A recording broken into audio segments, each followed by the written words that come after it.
बुंदेलखंड की हम कर रहे हैं और जहां पर बीजेपी को काफी सीटें मिली हैं। योगी आदित्यनाथ झांसी पहुंचते ही एक्शन में आ जाते हैं।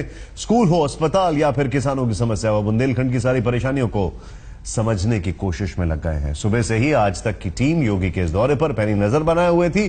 सुबह से लेकर आज तक, अभी तक योगी के इस दौरे में क्या क्या हुआ, इसका जायजा लिया हमारे संवाददाता शिवपूजन झा ने।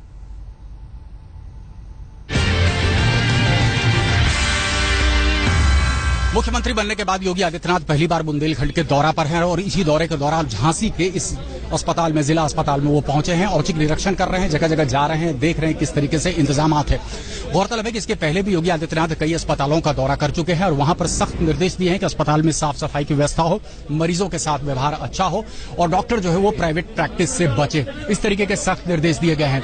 आज योगी आदित्यनाथ कई प्रतिनिधि मंडल से भी मुलाकात करेगा। बुंदेलखंड को लेकर के खासतौर से योगी आदित्यनाथ काफी चिंतित हैं। इसके पहले भी तकरीबन 47 करोड़ की योजना का उन्होंने जो है यहां पर शुरुआत की थी।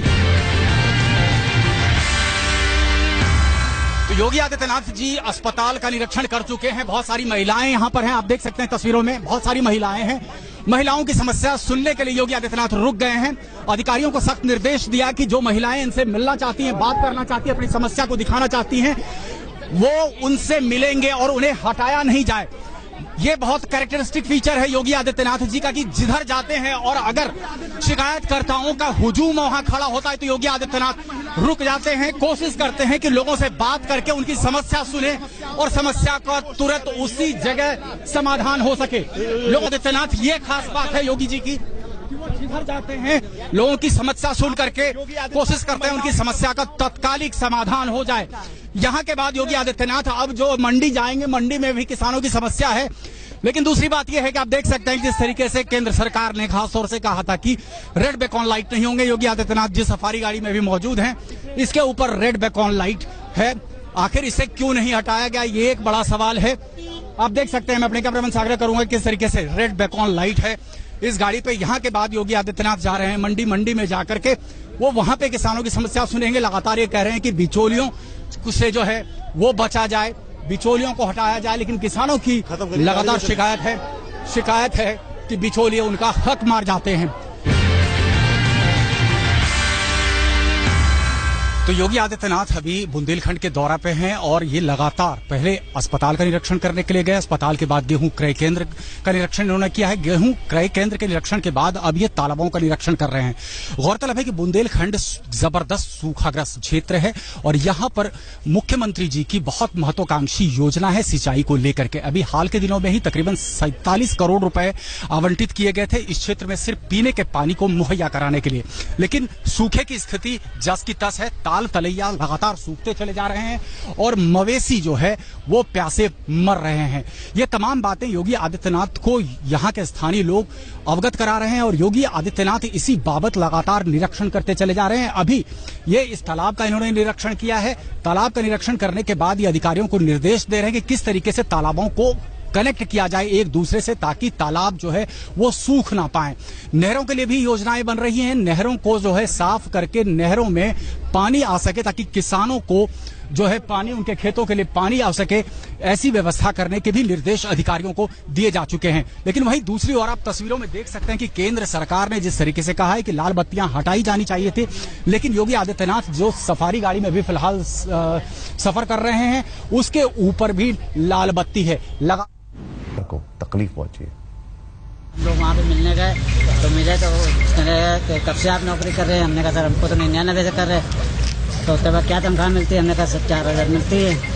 तो उन्होंने सीओ साहब मेरे बगल में खड़े थे, उनसे पूछे कि इनको क्या दे रहे, तो कैसा यही है।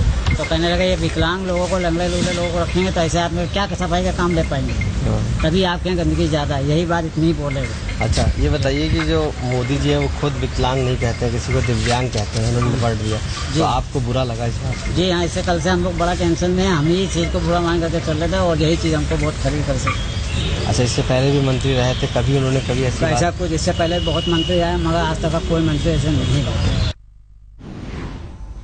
यूपी में नई सरकार का घमासान जारी है। वहीं दिल्ली में एमसीडी जंग का मैदान बना हुआ है, जहां बीजेपी के दिग्गज नेता अपने उम्मीदवारों के लिए प्रचार कर रहे हैं, जो एमसीडी किसी भी कीमत में अपने हाथ से जाने नहीं देना चाहते, जिसका जायजा लिया हमारे संवाददाता कपिल शर्मा ने।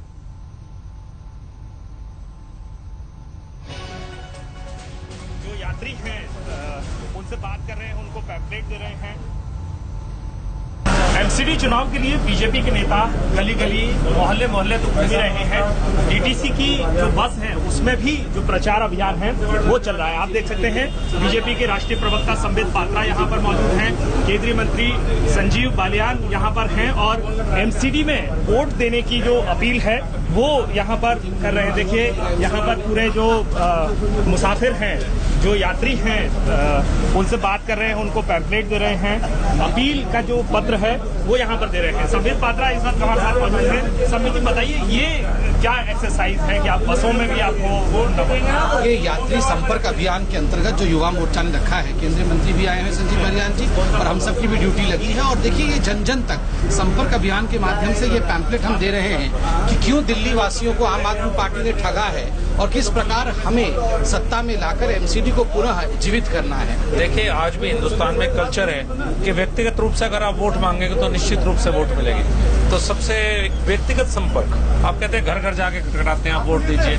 यह युवा मोर्चे की बहुत अच्छी पहल है। चुनाव प्रचार में जिस तरह से बीजेपी कनेक्ट करने की कोशिश कर रही है वोटर से, उसमें ये यात्री संपर्क अभियान एक है जिसमें बीजेपी के राष्ट्रीय प्रवक्ता से लेकर के केंद्रीय मंत्री हैं, युवा मोर्चा के कार्यकर्ता हैं, वो बसों में जाकर के लोगों से बात कर रहे हैं, लोगों को चिट्ठी थमा रहे हैं जिसमें तमाम सारी जो चीजें हैं वो लिखी हुई हैं और अरविंद केजरीवाल की खामियां नाकामियों को बता रही है। कैमरा पर्सन योगेंद्र सिंह के साथ कपिल शर्मा, दिल्ली आज तक।